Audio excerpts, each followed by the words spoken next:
¿Aprendemos las cosas porque queremos o porque alguien nos obliga? ¿La enseñanza nos libera o es la forma más sofisticada para disciplinar a las personas desde pequeños? ¿Qué diferencia un maestro que te cambia la vida de uno que solo te arma según lo que el sistema necesita que seas? ¿Podemos diferenciar cuándo enseñar es guiar y cuándo es domesticar? Esto es Historieta Martillazos.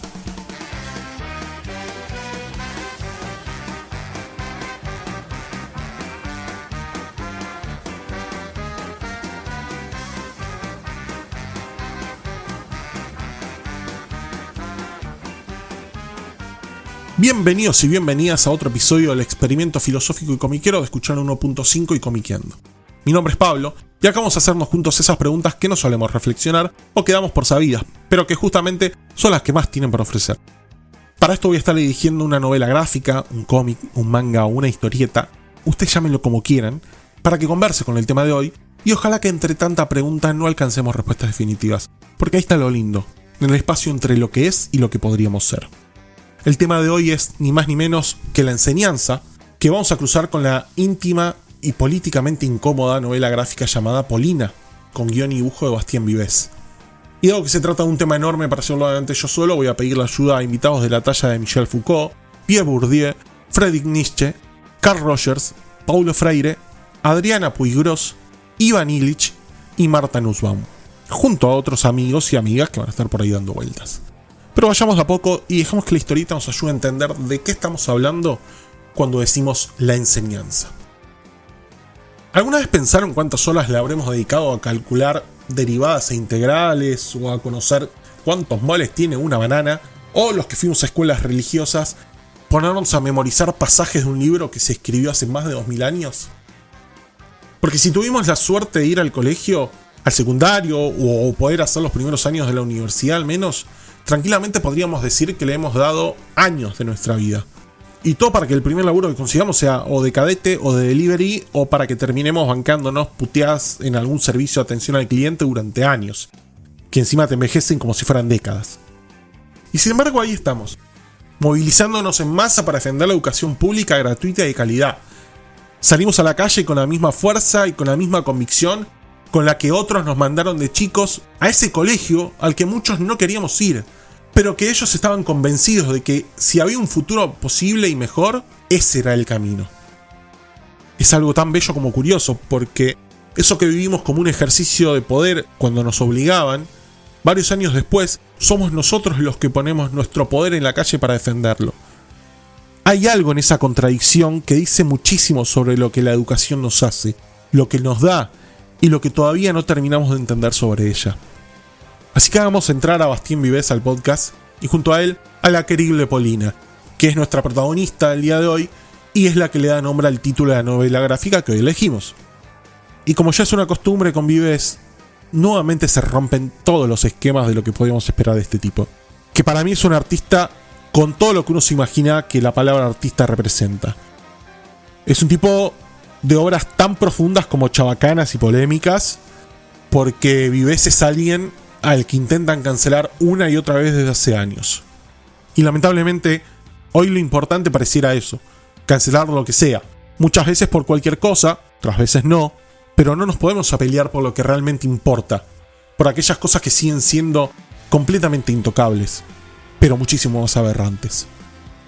Ya hablamos del arte en nuestro episodio anterior, y cada uno tendrá su juicio o replicará lo que le dicen que debe decir sobre cómo interpretar obras como Los melones de la ira o la muy controversial Petit Paul, incluso no siendo esas sus obras más salvajes. Pero acá el franchute saca lo más fino que tiene y nos regala algo completamente diferente, que es un coming of age de una sensibilidad enorme. Polina es la historia de Polina Ulinov y de cómo es el devenir de su formación como bailarina desde la infancia bajo la tutela del maestro Bojinsky, que es un tipo tremendamente controversial, exigente hasta las bolas, y con quien Vives juega continuamente con los puntos de vista para hacer críticas al sistema educativo y reflexionar junto con los demás personajes sobre él. Pero no se imagina al pelado de Whiplash, aunque algo de eso hay por ahí, sino más bien un tipo menos carismático, pero también menos caricaturesco, que según desde donde lo miremos, puede ser el progreso o el conservadurismo de esta historia. Y esa es exactamente la pregunta que Vives nos deja flotando desde el principio. ¿Cómo determinamos quién es el héroe y quién es el villano? Bueno, en Vives, el punto de vista es el termómetro de cada relato. Para que se hagan una idea, hay algo que captura perfectamente la obra desde sus primeras páginas, donde la situación es la siguiente. Polina, muy chiquita, está llegando a una prueba de ingreso para la academia y la acompaña su madre, que ya conoce el sistema y que la prepara para lo que viene. En ese momento la madre le dice lo siguiente, cito: "Hoy es la prueba de ingreso. ¿Cómo te fue con el estiramiento de esta mañana?". A lo cual Polina contesta que le dolió. Entonces la respuesta que recibe la madre es: "Si el profesor Boyinski prueba tu flexibilidad, aunque te duela, no dejes que lo vea". Fin cita. Polina crece en cada página que atravesamos, tanto en edad como en personalidad. Y gracias a ciertas sutilezas en ese dibujo de Vives, que muchas veces parece casi como garabateado a mano alzada, pero que es de todo menos improvisado, entendemos cada paso que da y cada cambio interior en su manera de entender el mundo. La mirada de Polina sobre el maestro es un signo tremendamente poderoso a la hora de interpretar las formas que adopta Boyinski para transmitir el conocimiento, y acá es donde la obra se complica de la mejor manera posible. Porque según la edad de Polina, según el momento que atraviesan, el profe ruso es lo que Sócrates llamaría un partero de ideas, que es ni más ni menos que un maestro que no te mete el conocimiento en la cabeza a fuerza, sino que te ayuda a dar a luz a lo que vos ya tenés adentro, a lo que no sabías que sabías, que también es muy conocido como la mayéutica, solo que es un nombre mucho más complicado para explicar eso, y me parece más divertido partero de ideas. Pero por siendo serios, esa belleza de idea donde enseñar no es llenar un recipiente vacío, sino encender una llama que ya estaba, es una de las formas posibles de entender a Boyinski. Que por otros momentos, o mejor dicho, según otros personajes de la obra, Boyinski se parece más a lo que Nietzsche describía como el hombre del martillo, que es ese que destruye lo que vos creés que sabés para construirlo desde cero, es ese que rompe el molde antes de proponer uno nuevo, y donde la transformación genuina no viene sin costo, sin dolor y tampoco sin primero destruir lo anterior que ya estaba roto. Son dos modelos completamente distintos, donde uno extrae mientras el otro dinamita. Y Boyinski es, según desde donde lo veamos, los dos al mismo tiempo. Pero también hay una tercera lectura que me resulta medio imposible ignorar, y es la de Michel Foucault. Foucault nos enseña a mirar las instituciones no solo por lo que declaran que hacen, sino por cómo funcionan desde adentro. Es decir, buscando en los resultados qué tipos de cuerpos y subjetividades producen. Y en esa academia de ballet, el poder disciplinario del maestro ruso es total. La sumisión es condición sine qua non para el éxito. Sin esto no hay lugar para la formación ni para el progreso. Boyinski no lo negocia ni con el alumnado ni con él mismo. El problema, y acá la obra de Vives se vuelve más política de lo que parece, es que cuando esa subyugación se convierte en el eje de toda una etapa de formación, esa formación no abarca solo la técnica, ni tampoco abarca solo el conocimiento, sino que también incluye al ser social que lo engloba. Es decir, somos las personas que aprendemos a soportar lo que soportemos. Somos las personas que aprendemos a no decir lo que callamos. Y en algún punto se llega a ser las personas que aprendemos a no sentir, entre muchas cosas, la empatía. Pierre Bourdieu hablaba de las instituciones educativas, especialmente las elitistas, como si fueran instrumentos para mantener el status quo. Una cosa que tiene mucho sentido.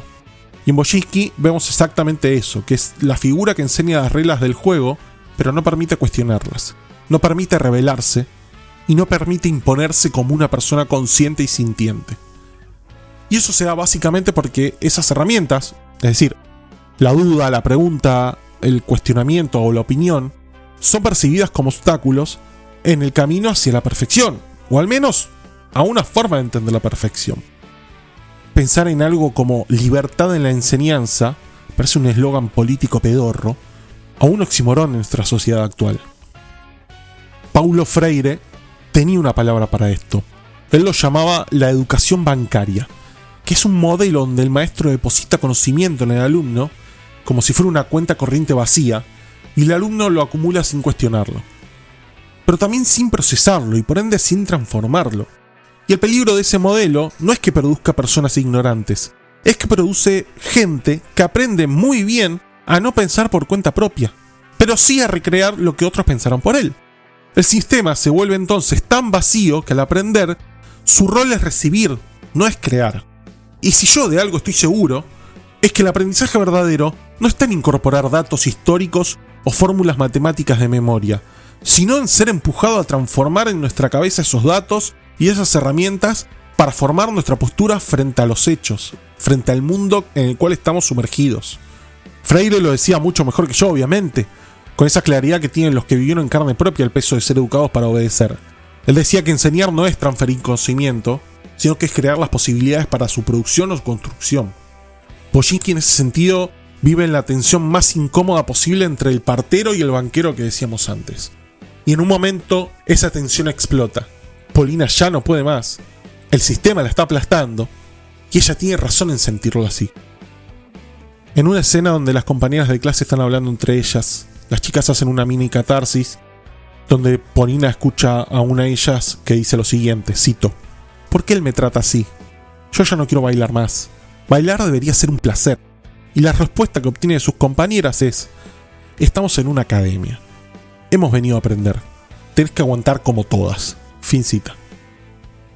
Ivan Illich, que se pasó la vida cuestionando si las escuelas realmente educan o simplemente fabrican la necesidad de ser educados, hubiera dicho que esa frase es el corazón de lo que hace la institución educativa cuando funciona como un aparato de control.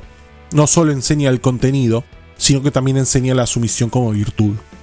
Enseña que sufrir en silencio es señal de seriedad, que quejarse es debilidad y que el placer no tiene lugar en el aprendizaje legítimo. Sin embargo, Vives todo el tiempo va a estar jugando entre los grises de las dicotomías como buenos y malos, porque la obra no se queda solo con Boginski, también entran otros profesores al juego y con ellos otros métodos de enseñanza también aparecen. Entonces de pronto tenemos una conversación a los codazos sobre cuál es la forma correcta de alcanzar la mejor versión posible de Polina, como si se tratara de un proyecto donde la persona no interesa. Si en Los melones de la ira veíamos a una joven tremendamente abusada de las formas más horribles, acá tenemos algo completamente diferente. Acá tenemos a una de las protagonistas femeninas más fuertes que muchos de nosotros habremos leído en una historieta en mucho tiempo. Desde chiquita Polina demuestra una convicción que aplasta.